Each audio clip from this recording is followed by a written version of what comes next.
दुश्मन को गोली के निशाने पे लिए बैठा हूं, दुश्मन को गोली के निशाने पे लिए बैठा हूं, मेरे जिंदगी को मौत के निशाने पे लिए बैठा हूं, दफन कर दूंगा हर कोशिश में दुश्मन ए हिंद की, मेरे देश की दुआओं का मैं तूफान लिए बैठा हूं। जय हिंद साथियों, मैं कृष्णा स्वागत करता हूं अपने YouTube चैनल उज्जवल कॉन्सेप्ट पर।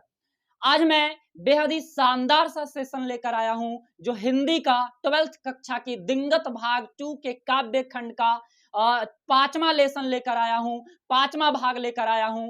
यह जो कविता होगा काव्य खंड का बड़ा ही शानदार सा होगा और एक बहादुर जाबाज सैनिक के रूप में, है ना, छत्रपति शिवाजी का सारांश, शिवाजी की गाथाएं, शिवाजी की वीरता और बहादुरता की बात करूंगा।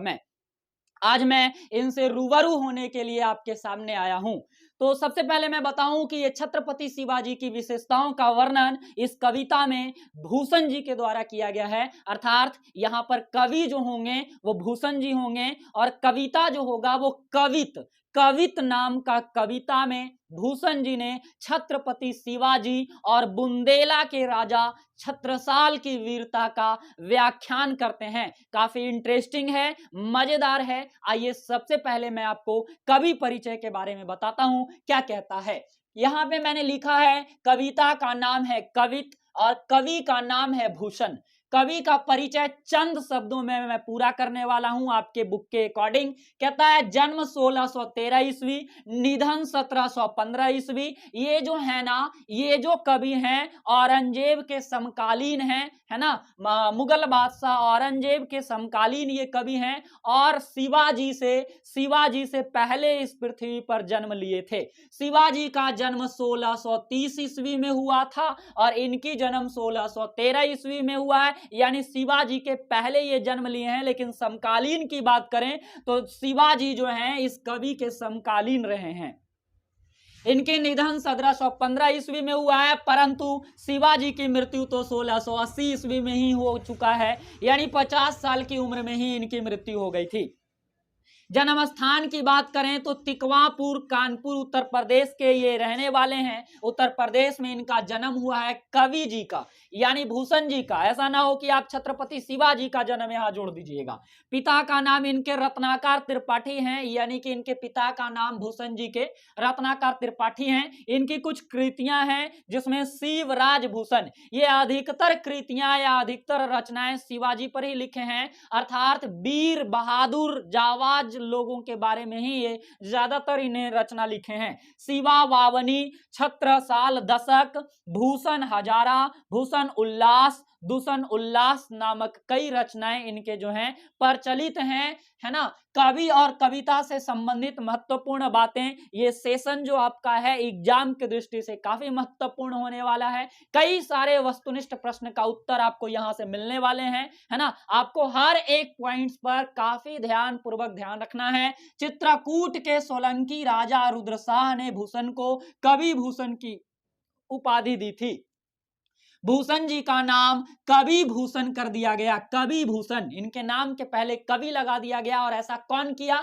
ऐसा चित्रकूट के सोलंकी राजा रुद्रशाह ने जो है इनको एक उपाधि दिया था जिसका नाम है कवि भूषण, है ना। और इनकी उपाधि इतनी ज्यादा प्रचलित हो गई कि इनका जो मूल नाम था भूषण वो हटा और कवि भूषण के नाम से जाना जाने लगे।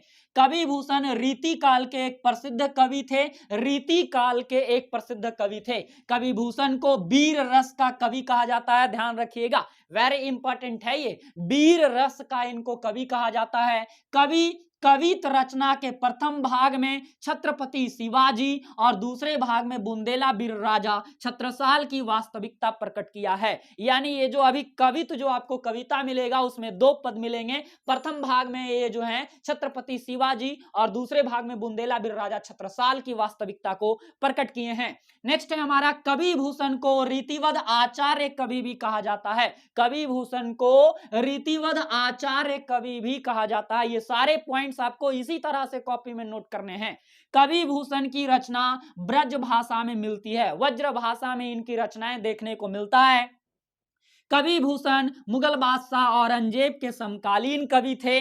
कवि भूषण के समकालीन ही छत्रपति शिवाजी महाराज भी थे। हैं, तो जिस तरह से आप देखें कवि का परिचय, अब आपको मैं दिखाता हूं कि कविता में क्या चीजें हैं।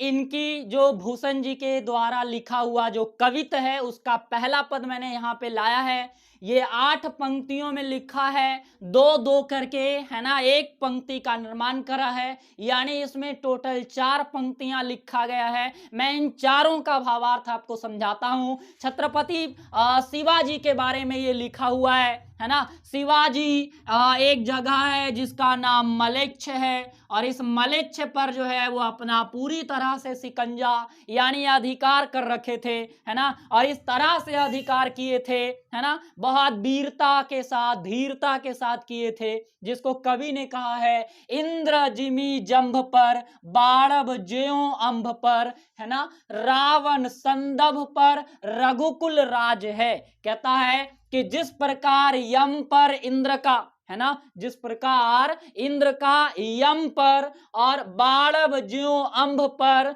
है ना, रावण संदभ पर रघुकुल राज है। जिस प्रकार रावण जैसे आताताई पर राम का और इंद्र और यम पर जो है इंद्र का अधिकार था, उसी प्रकार से शिवाजी का अधिकार मल्लेच्छ पर था। उसी प्रकार से शिवाजी का अधिकार मल्लेच्छ पर था। आप कैसे लिखोगे? आपको लिखना है, प्रस्तुत पंक्तियां हमारे हिंदी पाठ्य पुस्तक के काव्य खंड, है ना, के शीर्षक कवित्व से लिया गया है, जिसके कवि भूषण हैं, जिसके कवि भूषण हैं, है ना। प्रस्तुत पंक्तियां से कवि कहना चाहते हैं कि जिस प्रकार इंद्र का यम पर समुद्र का आग पर जल का और आताताई रावण पर राम का राज्य है, उसी प्रकार से मल्लेच्छ पर छत्रपति शिवाजी का राज है। कैसे लिखोगे आप? प्रस्तुत पंक्तियां हमारे हिंदी पाठ्य पुस्तक दिंगत के काव्य खंड के शीर्षक कवित्व से लिया गया है, जिसमें कवि कहना चाहते हैं, बताना चाहते हैं कि जिस प्रकार यम पर इंद्र का और बाड़व मतलब होता है समुद्र की अग्नि, हाँ, तो समुद्र की अग्नि का अंभ पर, है ना, जल पर, अंभ मतलब होता है जल, तो समुद्र की अग्नि का जल पर रावण संदर्भ पर रघुकुल राज है। रावण जैसे आताताई पर राम का राज्य है, उसी तरह से मल्लेच्छ पर छत्रपति शिवाजी का राज है। समझ में आया आपको ये दोनों बात? जिस प्रकार इंद्र का यम पर, हाँ, समुद्र की अग्नि पर जल का, है ना, समुद्र की अग्नि का जल पर और रावण पर राम का राज्य है, उसी प्रकार मल्लेच्छ पर छत्रपति शिवाजी का राज है। दूसरा, पौन बारी वाह पर शंभु रति नाह पर जयों सहस्र बाहु पर राम द्विराज्य है। क्या कहता है? पौन बारी वाह, पौन का मतलब होता है पवन, पवन को ही कहते हैं पौन, है ना, और यहाँ क्या है? बारी वाह, बादलों पर जिस प्रकार जो है हवा है, बादलों पर हवा का अधिकार है, हवा जब चाहे बादल को जिस तरह से कर सकता है ना, तो बादलों पर किसका अधिकार है? पवन का। और क्या है? शंभु रतिनाह पर, शंभु किसके लिए यूज किया गया है? भगवान शंकर के लिए। रतिनाह का मतलब होता है कामदेव, है ना, कामदेव, रति के पति का नाम रतिनाह या कामदेव है ना। रति का मतलब होता है भोग विलास में, हाँ, लिप्त व्यक्ति, जो भोग विलास में लिप्त है वो रति है, और भोग विलास में लिप्त व्यक्ति पर कामदेव हमेशा सवार रहता है। कामदेव किसको कहते हैं? रति के पति को। रति के पति को क्या कहते हैं? कामदेव, जिसको क्या कहा गया है? रतिना। तो कामदेव पर भगवान शंकर का जो है ना बहुत पकड़ है, यानी कि कामदेव पर भगवान शंकर का जिस प्रकार के राज्य है, ज्यों सहस्रबाहु पर रामद्वी राज्य है। सहस्रबाहु पर जिस प्रकार भगवान परशुराम का राज्य है, उसी प्रकार से मल्लेच्छ पर छत्रपति शिवाजी का राज्य है। हाँ, कैसे लिखोगे आप? प्रस्तुत पंक्तियां हमारे हिंदी पाठ्य पुस्तक दिनगत के काव्य खंड के शीर्षक कवित से लिया गया है, जिसके कवि भूषण हैं। हाँ, भूषण जी कहना चाहते हैं, बताना चाहते हैं कि जिस प्रकार बादलों पर हवा का, कामदेव पर भगवान शंकर का, सहस्रबाहु पर परशुराम का अधिकार है, उसी प्रकार से मल्लेच्छ पर छत्रपति शिवाजी का अधिकार है। नेक्स्ट क्या कहता है? दावा दावा धूम्रदंड पर, चिता मृंग झुंड पर, भूषण वितुंड पर जैसे मृगराज हैं। कहता है दावा धूम्रदंड पर, यानी कि अग्नि का पेड़ पौधे पर, है ना, जंगलों के पेड़ पौधे पर। और क्या कहता है? हिरणों के झुंड पर, चीता का। यहां क्या है? भूषण वितुंड पर जैसे मृगराज है। मृगराज सिंह को कहा जाता है, शेर को कहा जाता है। वितुंड मतलब होता है हाथी, गजराज मतलब भी होता है हाथी। तो जिस प्रकार मतलब हाथियों पर शेर का अधिकार है, जिस प्रकार पेड़ पौधे पर, जंगलों के पेड़ पौधे पर ये भारी पड़ जाता है अग्नि, और हिरणों के झुंड पर जिस प्रकार चीता भारी पड़ जाता है, उसी प्रकार से मल्लेच्छ पर भी भारी पड़ रहा है। उसी प्रकार मल्लेच्छ का भी अधिकार किसको है? छत्रपति शिवाजी का है। कैसे लिखोगे आप? प्रस्तुत पंक्तियां हमारे हिंदी पाठ्य पुस्तक दिनगत के काव्य खंड के शीर्षक कवित्व से लिया गया है, जिसके कवि भूषण हैं। हाँ, प्रस्तुत पंक्तियां से भूषण जी ये बताना चाहते हैं कि जिस प्रकार जंगलों के पेड़ पौधे पर अग्नि का, हिरणों के झुंड पर चीता का, और हाथियों पर शेर का राज्य है, उसी प्रकार मल्लेच्छ पर छत्रपति शिवाजी का राज्य है।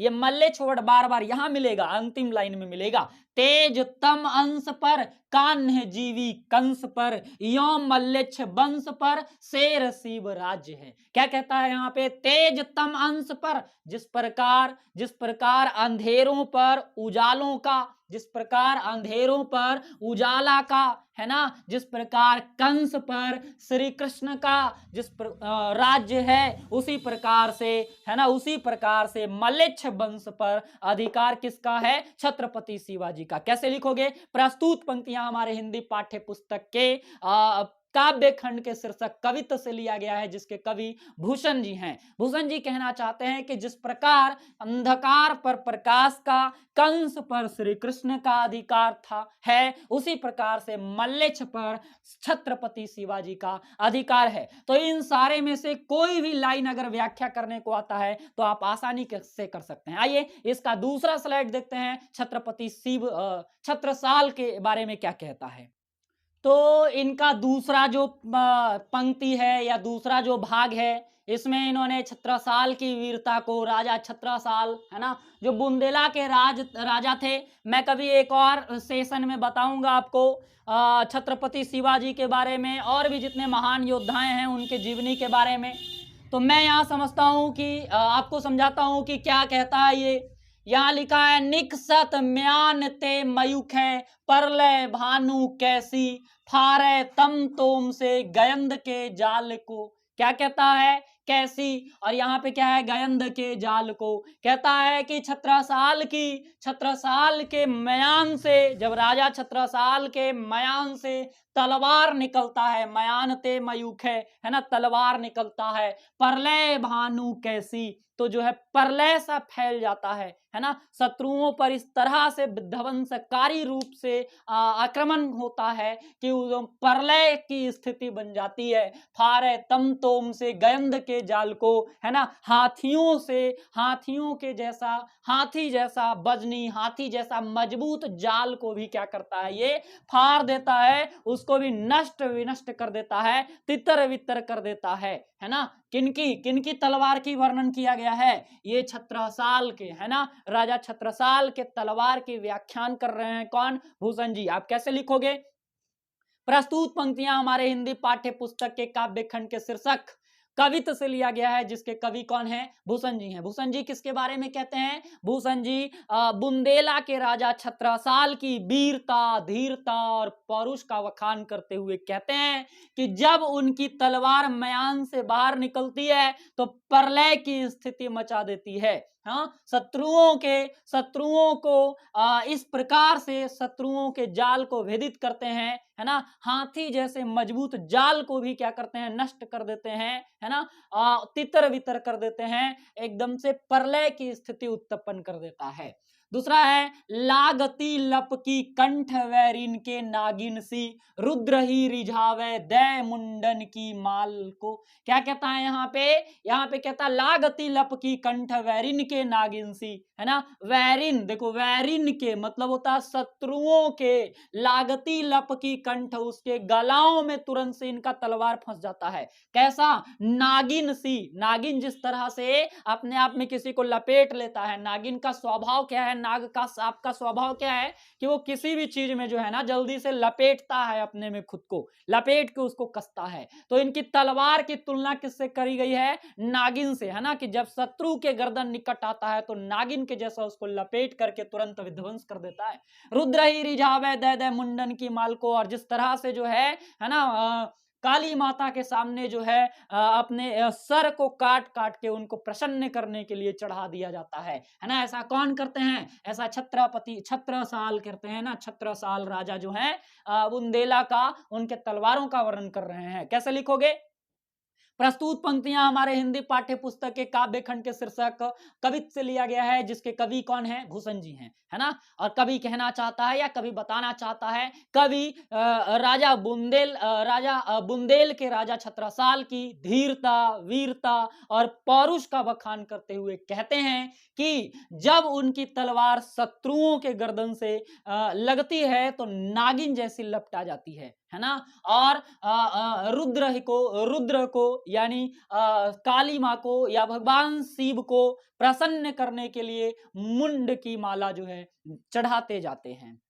नेक्स्ट है लाल छितिपाल छत्रसाल महाबाहुबली, कहां लो बखान करो तेरी करवाल को। करवाल तलवार को कहा जाता है। कवि कहते हैं कि बताइए कहां तक और कैसे कैसे आपके तलवार का व्याख्यान करूं, कैसे कैसे आपके तलवार का व्याख्या करूं, है ना। लाल छितिपाल छत्रसाल महाबाहुबली की, है ना। महाबाहुबली जो छत्रसाल राजा हैं, उनके तलवार इतने खतरनाक हैं, है ना, इतने तेजस्वी हैं, इतने मजबूत तरीके के हैं कि वो प्रलय की स्थिति उत्पन्न कर देता है शत्रुओं के सामने। मैं उस तलवार की व्याख्या कैसे करूं, मैं उस तलवार की व्याख्या कितना करूं, मैं उस तलवार की व्याख्या क्या करूं, है ना। प्रस्तुत पंक्तियां हमारे हिंदी पाठ्य पुस्तक के काव्य खंड के शीर्षक कवित्त से लिया गया है, जिसके कवि भूषण जी हैं, है ना। यहां पे लिखेंगे कि भूषण जी बुंदेला के राजा छत्रसाल की धीरता, वीरता और पौरुष का वखान करते हुए कहते हैं कि आपके तलवार का वखान कैसे करूं। आपके तलवार का वखान करना मुश्किल है, क्योंकि आपके तलवार जब चलते हैं तो शत्रुओं के बीच प्रलय की स्थिति बन जाती है। हो गया। नेक्स्ट, प्रतिभट कटक कटीले केते काटी काटी, कलिका सी किलही कलेऊ देती काल को। इसमें कहा गया है प्रतिभट कटक कटीले केते काटी काटी, है ना। इसका मतलब होता है कि काली माँ को प्रसन्न करने के लिए जिस प्रकार से जो है ना सर काट करके जो चढ़ाया जाता है, कलिका सी किल की कलेऊ देती काल को, है ना, उसी प्रकार जो है छत्रसाल की जो तलवार है वो दुश्मनों का, है ना, सर को काट करके काली माता को प्रसन्न करने के लिए दिया जा रहा है। प्रस्तुत पंक्तियां हमारे हिंदी पाठ्य पुस्तक के शीर्षक कवित्त से लिया गया है, जिसके कवि कौन है? जिसके कवि भूषण जी हैं। और कवि कहना चाहते हैं कि जब छत्रसाल की तलवारें चलती है तब माता को प्रसन्न करने के लिए जो है सर मुंडन जो है चढ़ा दिया जाता है। कलिका का मतलब होता है यहाँ पे, ये जो कलिका वर्ड है देवी का कलिका रूप, है ना, जिससे उन्होंने रक्त बीज का संहार किया था। किलिक का मतलब होता है प्रसन्न, उत्साहित होकर। कलेऊ का मतलब होता है कलेवा, भोजन, है ना, भोजन होता है। तो ये यही बात कहता है। प्रतिभट का मतलब होता है प्रतिभट का मतलब होता है शत्रु, योद्धा, है ना। कटक का मतलब है यहाँ पे, कटक का मतलब है समूह या सेना, है ना, योद्धाओं का सेना। उसके बाद कटीले मतलब होता है काटने वाला, और केते का मतलब होता है कितने, है ना, कितने योद्धाओं के सेना को इन्होंने काट काट कर जो है कलिका मतलब देवी को प्रसन्न होने के लिए जो है उसे चढ़ा दे रहे हैं। तो प्रस्तुत पंक्तियां हमारे हिंदी पाठ्य पुस्तक के दिंगत काव्य खंड के शीर्षक कवित से लिया गया है, जिसके कवि कौन है? भूषण जी हैं। नीचे लिखेंगे कि भूषण जी ने 17 साल के धीरता, वीरता और परुष का बखान करते हुए कहते हैं कि कई सारे योद्धाओं के सेना को काट काट करके देवी को प्रसन्न करने के लिए उनके भोजन के रूप में जो है अर्पित कर देते हैं। आइए मैं इनके क्वेश्चन आंसर को डिस्कस करता हूं, क्या कहता है। ध्यान से आप क्वेश्चन आंसर समझिए, सुनिए और अपनी भाषा में उत्तर लिख लीजिए। बड़ा ही आसान और प्यारा सा सवाल है। कहता है शिवाजी की तुलना भूषण ने किन किन से की है। आप पहले सुने थे ना कि शिवाजी का तुलना जो है किस किस से किया गया था, है ना। शिवाजी की तुलना इंद्र से किया गया है ना। कहा ना था कि जिस प्रकार जो है यम पर इंद्र का, है ना, यम पर इंद्र का, समुद्र की आग का जल पर, है ना, और रावण पर श्री राम का राज्य है, उसी प्रकार मल्लेश पर शिवाजी का राज्य है। तो शिवाजी की तुलना कवि ने इंद्र से, समुद्र की आग से,